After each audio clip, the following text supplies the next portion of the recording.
India's voice to the world. I'm Preeti Kaur. Coming up in the next 1 hour, India's Prime Minister Narendra Modi to inaugurate ONGC Sea Survival Centre in Goa. We'll also inaugurate India Energy Week 2024 and meet CEOs of global oil giants. US President Joe Biden threatens veto of US House's standalone Israel aid bill.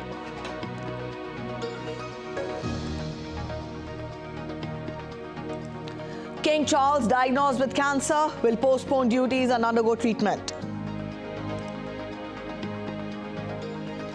And India will take on host South Africa in the semi-final of the Under-19 World Cup today.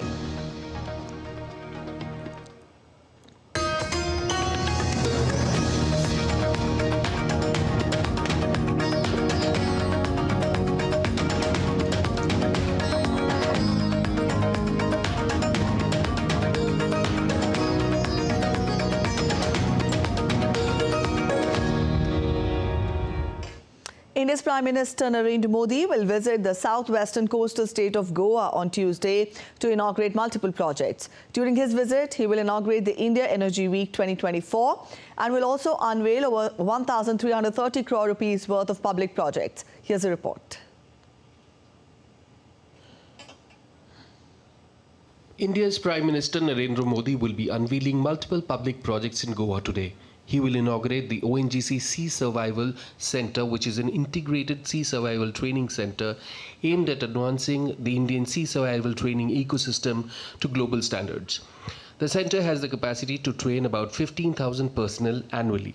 PM Modi will also inaugurate the second edition of India Energy Week, or IEW 2024, which is India's largest an all-encompassing energy exhibition and conference that is aimed at bringing together the entire energy value chain, which will serve as a catalyst for India's energy transition goals. The IEW conference is set to bring together 17 energy ministers from key oil producers such as Nigeria, Libya, Sudan, and Ghana. Prime Minister will hold a roundtable with global oil and gas CEOs and experts, encouraging the fostering startups and integrating them into the energy value chain will be an important focus of India Energy Week 2024. PM Modi will also unveil public projects to the tune of over 1,330 crores in Goa under the government's flagship program Viksit Bharat. The development projects in Goa has changed the face of the state in the last 10 years. Be it better road connectivity or the addition of new institutions of education, Goa is more than just a tourist destination. Keeping the same in view, a foundation stone will be laid for new passenger ropeway connecting Goa's Panaji and Rees Magos. With Shishir Shalat, Nikita for DD India. India's Prime Minister Narendra Modi will inaugurate and lay the foundation stone of projects worth over 1,330 crore rupees in the public programs in Goa. Prime Minister, as we told you, will inaugurate ONGC Sea Survival Centre, developed as one-of-a-kind integrated sea survival training centre to advance the Indian sea survival training ecosystem to global standards. It is expected to train 10,000 to 15,000 personnel annually. Exercises in simulated and controlled harsh weather conditions shall enhance sea survival skills of trainees and thus potentially increase the chances of safe escape from real-life disasters. Prime Minister will inaugurate the permanent campus of National Institute of Technology, Goa, to the nation. The newly built-up campus has various facilities to cater to the needs of students, faculty and staff of the institute. Prime Minister will dedicate the new campus of the National Institute of Water Sports. The institute will introduce 28 tailor-made courses aimed at fostering the development of water sports and water rescue activities, catering to both the public and the armed forces. Prime Minister will also inaugurate a 100 TPD integrated waste management facility in South Goa. He will also lay the foundation stone for passenger ropeway connecting Panji and Rees Magos. Also, foundation stone for the construction of a 100 MLD water treatment plant in South Goa will be done by him. Further, he will also distribute appointment orders to 1,930 new government recruits and also hand over sanction letters to beneficiaries of various welfare schemes. India Energy Week 2024 is expected to be a groundbreaking event that stands as an epitome of India's commitment to reshaping the future of energy. India's Prime Minister Narendra Modi will kickstart the event on 6th of February.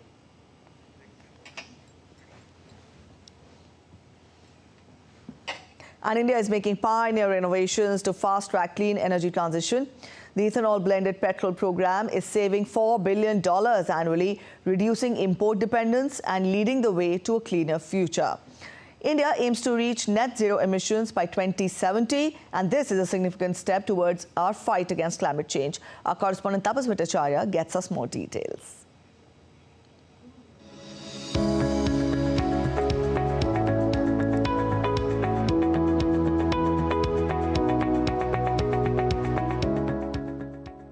India's green revolution unveiled. From power deficient to power sufficient, India is leading the charge towards a cleaner, greener future. With a pledge to achieve net zero emission by 2070, the nation is making groundbreaking strides in renewable energy. In a game-changing move, Prime Minister Narendra Modi launched the E20, a blend of 20% ethanol with petrol, marking a key step in the ethanol blending petrol program. This is not only reduces the import dependence, but also saves $4 billion annually. The Global Biofuel Alliance is at the forefront, expediting the global uptake of biofuels through policy lessons sharing and technology advancements. The National Biofuels Coordination Committee introduces the CBG blended obligation, aiming to stimulate the demand in the city gas distribution sector. The CBO is set to attract investment of over $4 billion, paving the way for 750 projects by 2028-2029. Join the revolutions India is evolving, and partnership forged at the events like India Energy Week are propelling the nation towards a future powered by clean, green fuel. With Camera Person Energy, this is Tapas Bhattacharya for DD India from India Energy Week in Goa. India Energy Week 2024 is expected to be a groundbreaking event that stands as the epitome of India's commitment towards shaping the future of energy. As we told you, Prime Minister Narendra Modi will kickstart the event on 6th of February. Our correspondent Tapas Bhattacharya has more on this. Focusing on achieving energy self-reliance, India Energy Week 2024 emerges as the nation's largest comprehensive energy exhibition and conference. Aiming to catalyze India's energy transition, it will feature a roundtable with global oil and gas CEOs led by Prime Minister Narendra Modi. With 17 energy ministers, 35,000 plus attendees and 900 plus exhibitors, it hosts dedicated country pavilions and a Make in India pavilion emphasizing innovative solutions by Indian MSMEs in the energy sector. I invite you to explore our transformative solutions, engage in insightful discussions, and witness firsthand how Indian Oil is leading the charge towards a more sustainable future. Prime Minister Modi will inaugurate ONGC's Sea Survival Centre as well. Designed to train 10,000 to 15,000 individuals annually, the facility utilizes simulated harsh weather conditions to enhance trainees' sea survival skills, ultimately improving their ability to safely navigate real-life disasters. In just 2 years, India Energy Week has set itself apart, fueled by India's robust economic credentials and a thriving investment climate. Delegates from more than 100 countries will converge at the India Energy Week, creating a truly global gathering. Policymakers, business leaders, and stakeholders will unite to collaborate, explore opportunities, and enhance partnership. With Camera Person Energy, this is Tapas Bhattacharya for DD India from Goa. All right, from here we now get you some international updates. US President Joe Biden is hoping for another strong showing in the Nevada primary contest on Tuesday, following an overwhelming win in South Carolina. Republican voters in the state are also choosing their candidate this week, but it's causing confusion. Let's hear from US correspondent Nick Harper on this. The southwestern state of Nevada is the second US state to pick which Democrat they want leading the fight for the White House this November. Incumbent President Joe Biden faces no meaningful challenge, but turnout will again be watched closely as a sign for how much enthusiasm there is for the president. He's faced criticism in recent months about his age, now 81, and for his handling of the economy, immigration, and conflicts in Ukraine and the Middle East. All of that has meant low approval ratings ratings that have dogged his campaign. But the first state primary vote on Saturday in South Carolina saw Biden capture more than 96% of the vote. His team are hoping for similar strong support in Nevada. However, he struggled to rally black and Hispanic communities there, the very voters who helped to get him elected back in 2020. Some are sceptical of the president's achievements during the last 3 years. That said, there's even less competition for Biden in this state contest. Democratic lawmaker Dean Phillips, who's challenging Biden, has been unable to get enough support to get on the ballot in Nevada. In South Carolina, less than 2% of voters picked him in Saturday's primary. Republicans in Nevada are also voting this week, but for the first time the state is holding 2 contests, a primary vote on Tuesday and a caucus vote on Thursday. And the candidates could choose only one contest to take part in, which means former President Donald Trump's name does not appear on Tuesday's ballot, but his challenger for the Republican nomination, former UN Ambassador Nikki Haley's name does appear. And then in Thursday's caucus, Trump will be listed on the ballot papers, but Haley won't, leaving Republican voters scratching their heads and throwing up questions about how much the Republican results this week will really matter or even make sense. Nick Harper in Washington, reporting for DD India. Republican presidential contender Nikki Haley told supporters in South Carolina on Monday that the border deal being mulled over in the Senate is lacking in some areas and blamed former President Trump for asking Congress to stop the bills until after the election. During a campaign stop in Spartanburg, Haley said the deal should include the Remain in Mexico provision and do away with what she called a 5,000-person threshold. The deal contemplates measures for rapid returns of migrants if a certain number of encounters is met per day. Haley also told supporters in Charleston that it is time for Donald Trump to stand on the debate stage against her. Here you have President Trump telling Congress, don't pass anything until after the election. We can't wait. That we need them to do something now. America's acting like it's September 10th. We better remember what September 12th felt like. It only takes one person to cause a problem. And Congress, once again, as a do-nothing Congress, they should not leave D.C. until they figure this out.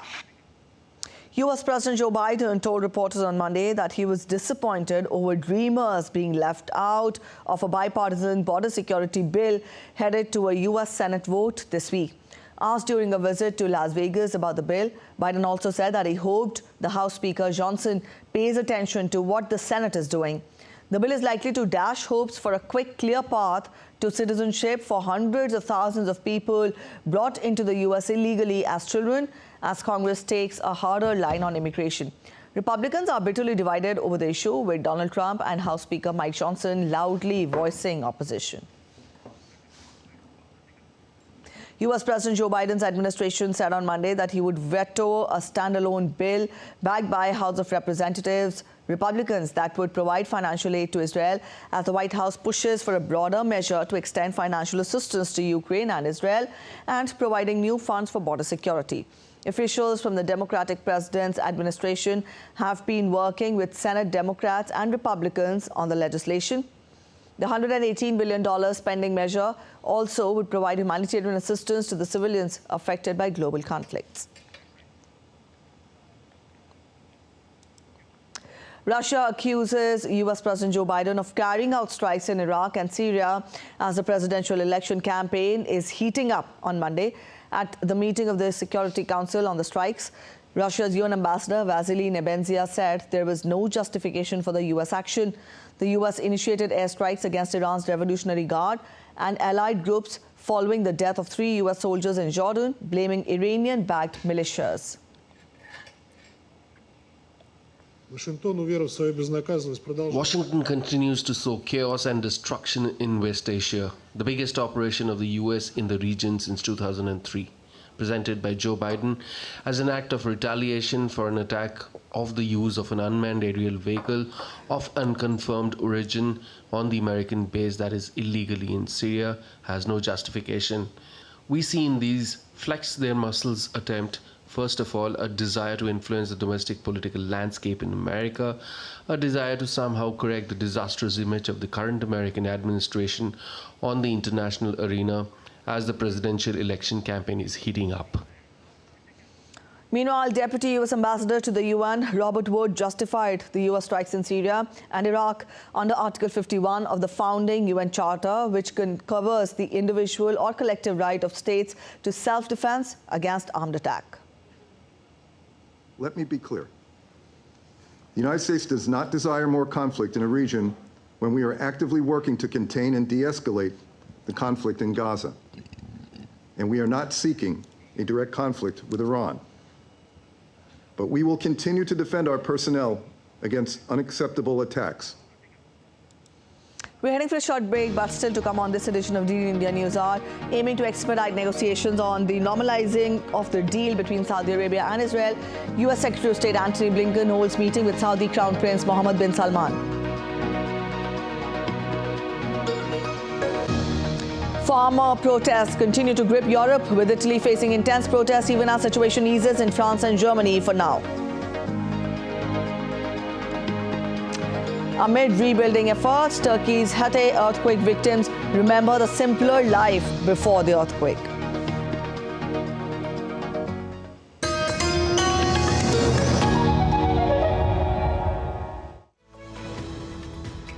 We just don't bring you the news as it unfolds. We get to the heart of the matter. We don't just present facts. We demystify complex social, political and economic events. We break stories that shape the world's present and future because you deserve the truth. I am Tanvi Taneja from New Delhi. I'm Ollie Barrett from London. I'm Nick Harper from Washington, D.C. Join us on DD India Global Monday to Friday at these times.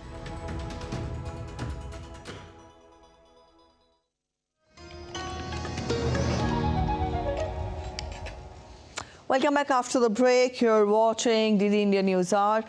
In more international updates, a Beijing court on Monday handed Australian writer Yang Hengjun a suspended death sentence on espionage charges. The move threatened a recent rebound in bilateral ties between the two countries.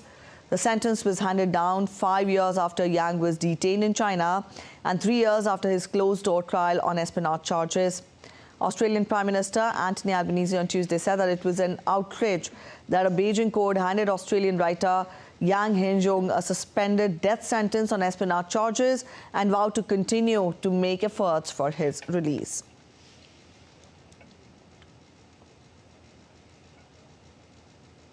We have conveyed, firstly, to China our dismay, our despair, our frustration, but to put it really simply, our outrage at this verdict.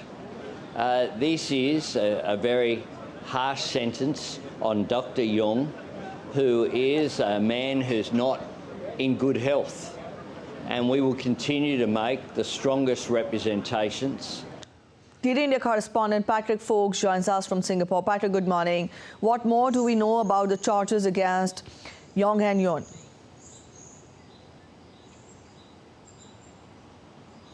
Well, look, simply put, we don't have any details about the actual case. The Chinese just haven't given any information on it at all. We know that he's been accused of spying and that he's been detained for 5 years. But in these sorts of national security cases, China just doesn't give any information. The Foreign Ministry says that the case has been handled rigorously according to Chinese law, and also said that the Australians were given access to the sentencing the other day. But, you know, beyond that, we really don't have very much detail at all.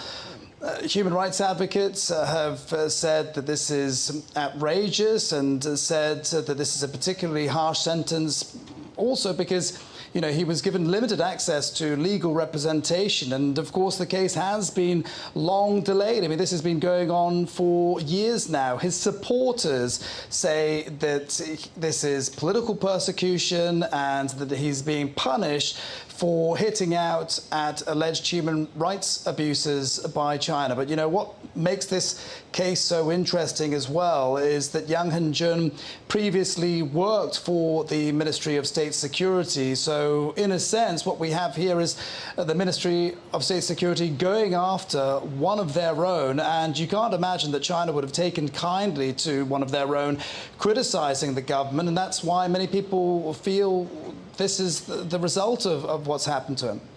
All right. Also, we've seen that just recently, both the countries, the relationship between both the countries was on the rebound. But how would this incident impact the relations now between China and Australia? Yeah, look, that's really interesting. And we heard a little bit about what Anthony Albanese had to say just a moment ago. Australia, by all accounts, has been appalled by the decision. Penny Wong, Australia's foreign minister, has summoned China's ambassador to Australia as well, and also said that, you know, this can still go through the appeals process. But there is a suggestion that the Australian government may want to prioritise stabilising relations with Beijing. The Albanese government has made huge efforts to do that and has taken an enormous amount of credit, in particular for removing trade barriers that the Chinese had imposed on Australia over the last few years as well. But, you know, the other thing here is what is the signal that Beijing is trying to send to other countries here, and some analysts have suggested that, you know, Beijing is acting with impunity here, and that it wants to remind countries that it can act in this way and wants other countries to be afraid of it in these sorts of instances. All right, Patrick, we'll leave it here. Thank you so much for joining in with those details. Moving on, U.S. Secretary of State Antony Blinken arrived in Saudi Arabia at the start of his West Asia tour on Monday. He met Saudi Arabia's Crown Prince Mohammed bin Salman. Washington is trying to expedite negotiations on a normalization deal between the kingdom and Israel and make progress on talks for post-war Gaza governance.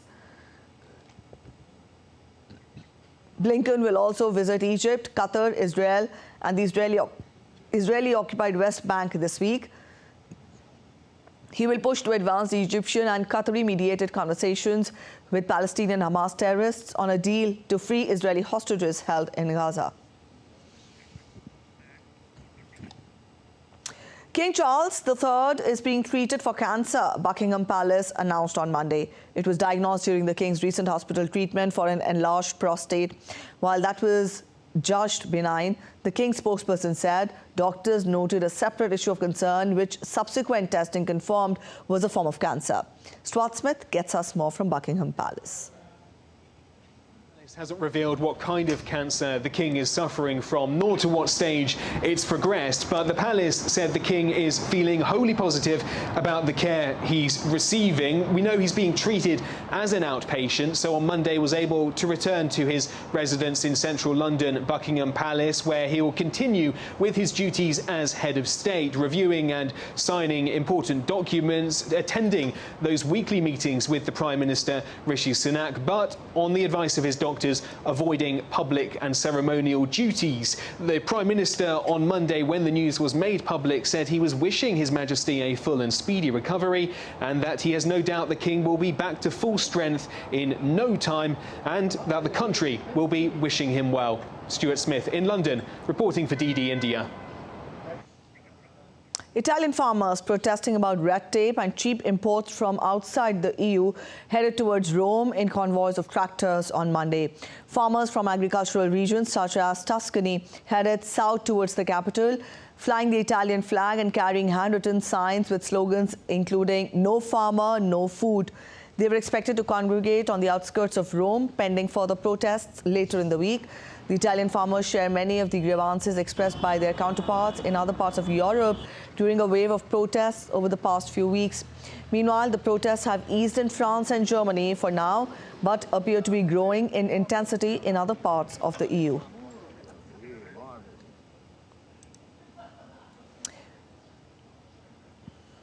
Northern Ireland's newly elected First Minister, Michelle O'Neill, said on Monday that the regional government needed more funding to deliver public services. O'Neill told reporters outside Stormont that more money was required for the Assembly, which sat for the first time in 2 years, to be politically successful. A new deal struck between Northern Ireland and Britain last week offered $4.2 billion to restore the devolved administration. But the newly reformed executive called on Britain on Monday to boost its initial offer to ease the region's strained budget. London has refused to increase Northern Ireland's £14.2 billion annual budget earlier this year, despite inflation reaching a multi-decade high there. Senegal's parliament on Monday voted to hold a postponed presidential election on December 15th after security forces broke up an opposition attempt to block proceedings in the National Assembly. Earlier, riot police fired tear gas to disperse chanting protesters outside the National Assembly, where lawmakers were meeting to vote on a bill that initially planned to reschedule the February 25th vote to August 25th and extend President Sall's mandate until his successor is installed.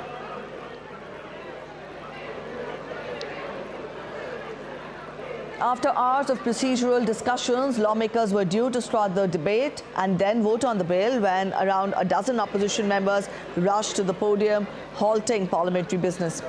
With his podium blocked, the Speaker of the House withdrew from the chamber until security escorted the opposition lawmakers away.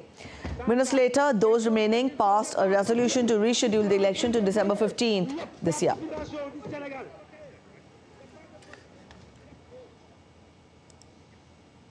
German Chancellor Olaf Scholz and French Prime Minister Gabriel Attal expressed optimism that joint defense projects will be successful despite the delays.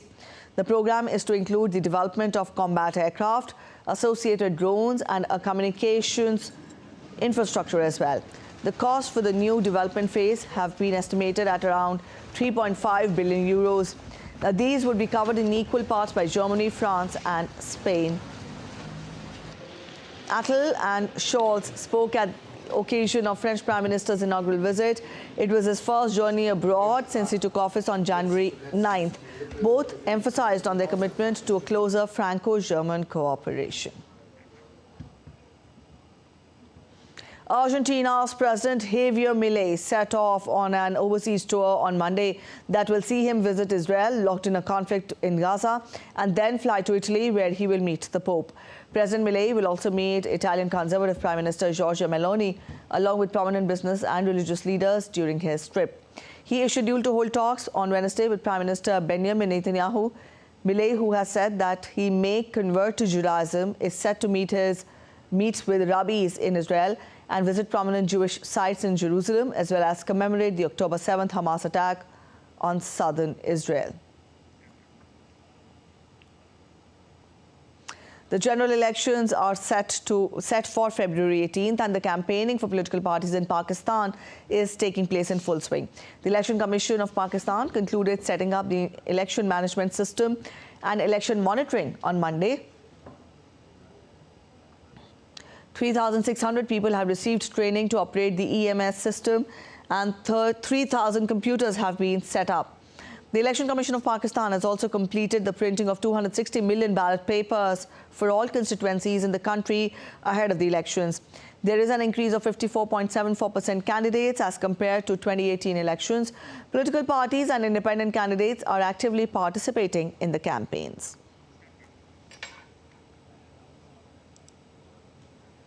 Marking 1 year since the catastrophic earthquakes that devastated Turkey and Syria, the victims called for renewed solidarity to meet the pressing humanitarian and recovery needs.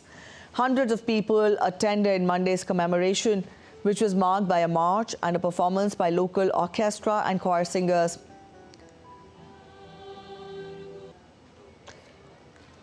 In the wake of the disaster, President Erdogan's government promised to rebuild 680,000 homes across 11 provinces over 2 years, including some 250,000 in Hatay. Officials unveiled the latest homes for families in the run-up to the one-year anniversary.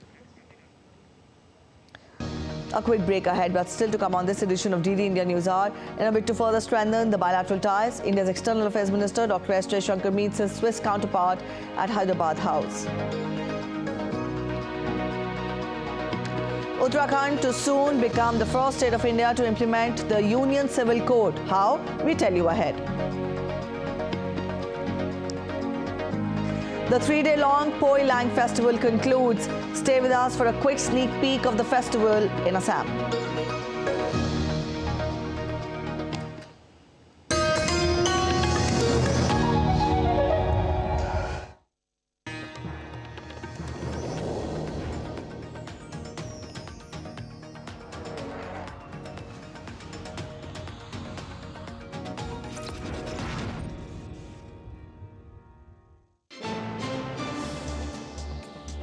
voice of a rising aspirational world. Stories of challenges, struggles and accomplishment. A world battling conflict, hunger and poverty. Embracing growth, development, science and technology. A voice of progress, a voice of unity. Watch Voice of the Global South with me, Akshay Dongre, only on DD India.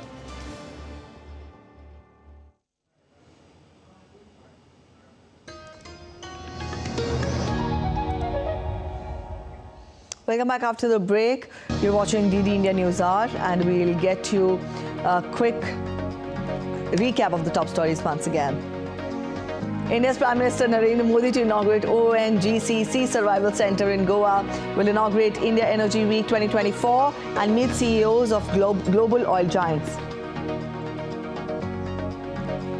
US President Joe Biden threatens veto of US House's standalone Israel aid bill.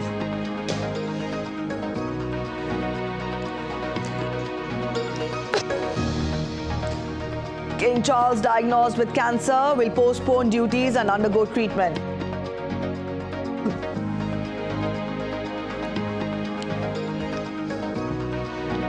India will take on host South Africa in the semi-final of the Under-19 World Cup today.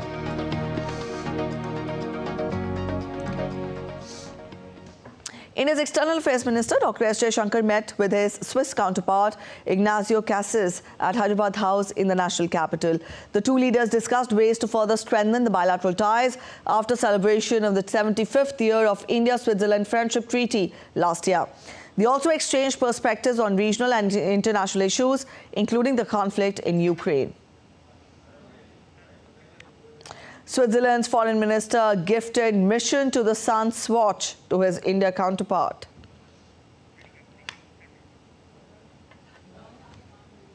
India's External Affairs Minister Dr. S. Jaishankar on Monday held talks with Deputy Prime Minister of Fiji in the national capital. They spoke about enhancing the mutual friendship, partnership, fostering stronger people-to-people connections, promoting collaborative efforts in development, and reinforcing their commitment to multilateral cooperation.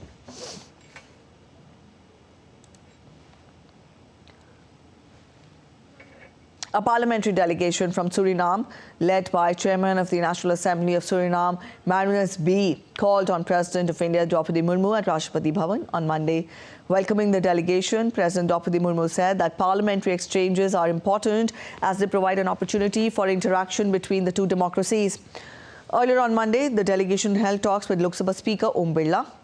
The Speaker gave information about Lok Sabha elections this year and called elections as India's democratic festival.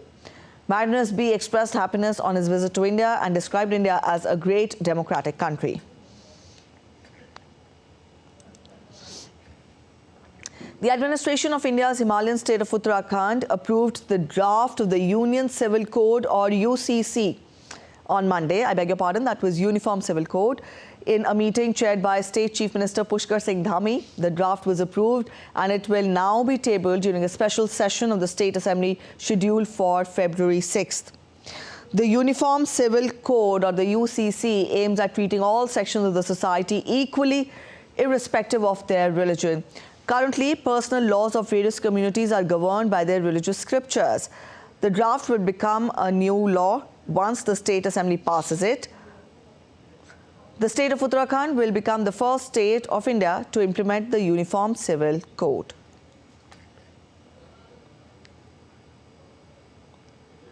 The Election Commission of India has issued strict directives regarding use of children in any election-related activity. It has advised political parties to not use children in election campaigns in any form, including distribution of posters, pamphlets, campaign rallies and election meetings.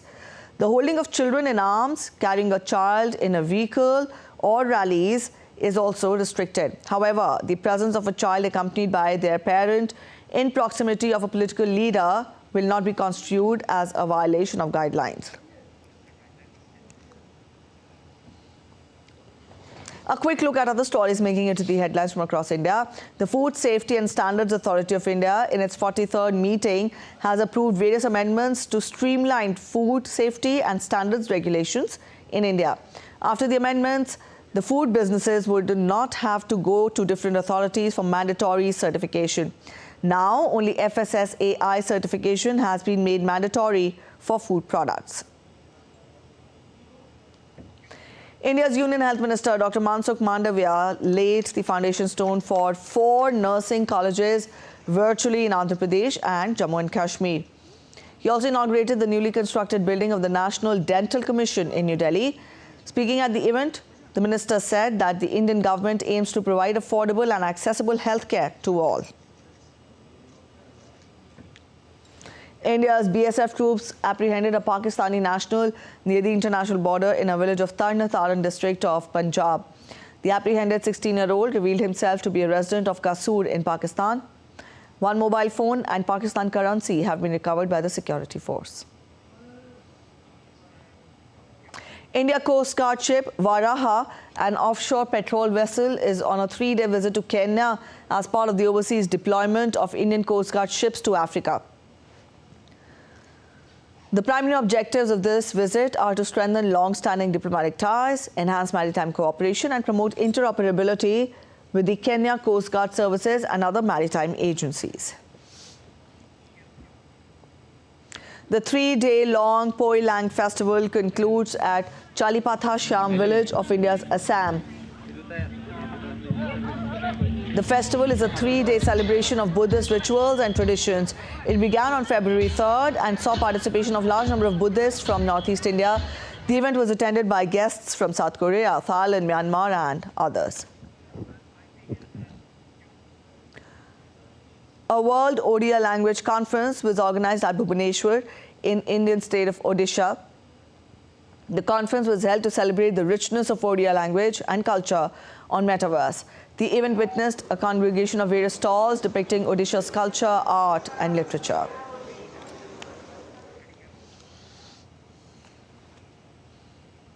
Let's get to weather updates from across the world now. Chile continues to fight deadly wildfires that have destroyed thousands of homes in the center of the country. The death toll already exceeds 100 people. DD India's Latin American correspondent Mary Trini Mena has more details. The fast-spreading fires have consumed about 15,000 homes. It started in more remote forest areas, but spread to nearby populated centers. The Valparaiso region is one of the most affected, located in the center of the country.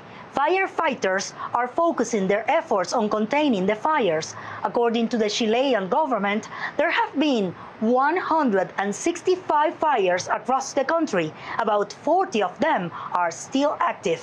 Chile's President Gabriel Boric declared a state of emergency and 2 days of national mourning for those who lost their lives. President Boric has said that this is the worst natural disaster since 2010, when Chile experienced a strong earthquake. Experts say several factors have contributed to the wildfires, including the end of the rainy season, temperatures that have increased above 40 degrees Celsius in the summer, and the large number of trees that are concentrated in the central part of the country. Chile is accepting donations from neighboring Latin American countries to help the victims. Marita Rimena in Caracas, reporting for DD India. Mexico's Popocatépetl volcano, located 64 kilometers southeast of Mexico City, has emitted a plume of volcanic gas and ashes, causing authorities to declare a yellow alert in the vicinity. The 5,450 meters volcano is known as the Smoking Mountain in Nahuatl.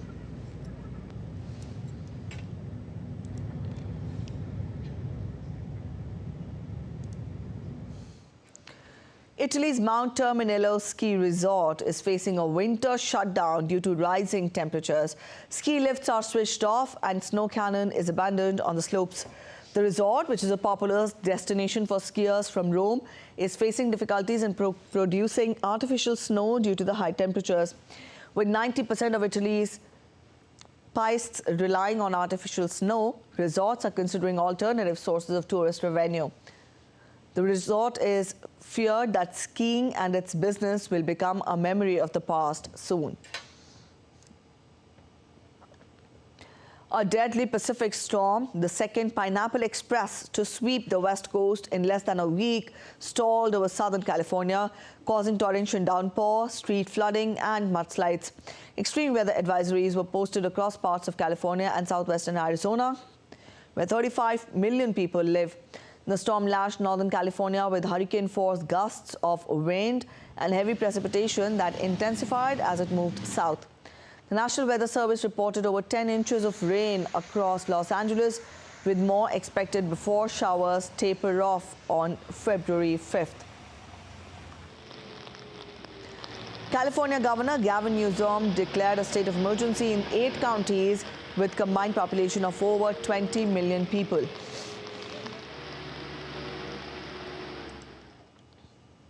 Tokyo experienced less disruption than expected due to heavy snowfall overnight.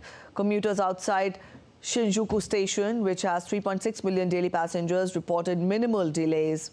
However, conditions underfoot remained treacherous, with workers clearing snow and ice from a pedestrian crossing. As of 9 a.m., 105 people in Tokyo were taken to hospital by ambulance after slipping and falling in the snow. Japan's meteorological agency issued a heavy snowfall warning for Tokyo for the first time this year.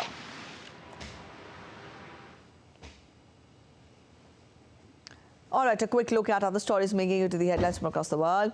A flock of synchronized starlings known as a murmuration was observed over Diyarbakir city in southern Turkey on January 9th.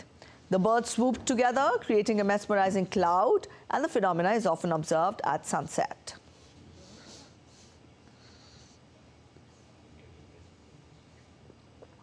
Animal rights activists in Mexico protested outside a bullfighting arena demanding the abolishment of the centuries-old spectacle after a federal tribunal revoked a temporary ban.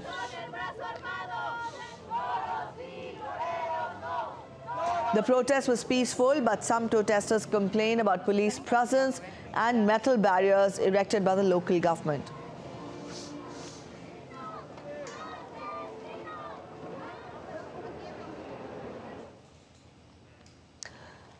A drilling machine near Istanbul's Mecidiyeköy district accidentally bored through the roof of a metro tunnel and rails, causing damage to the tunnel and rails. A video shared by Sözcü television broadcaster showed the bit slowly turning through the track bed.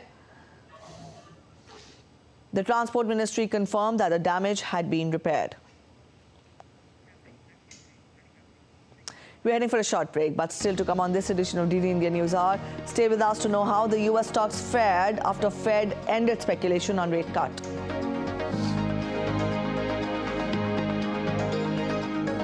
The OECD affirms global economy will perform better than expected this year.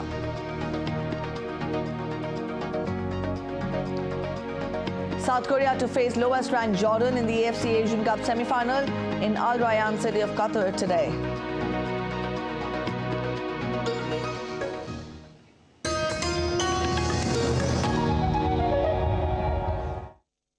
In a world that never stops, where information shapes our reality, one app stands out, helps you stay ahead of time.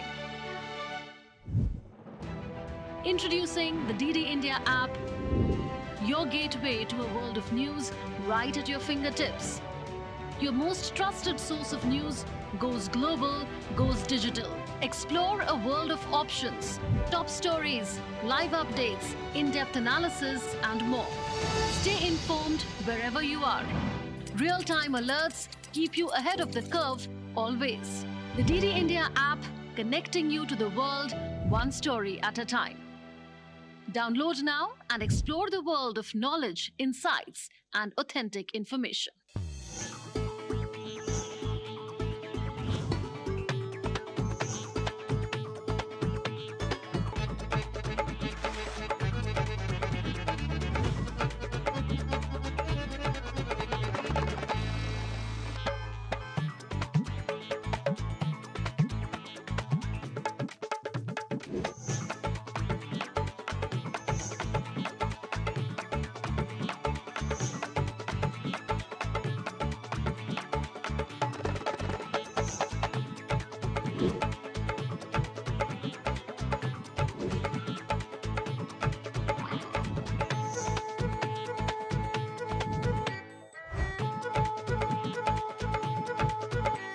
Welcome to Jaipur.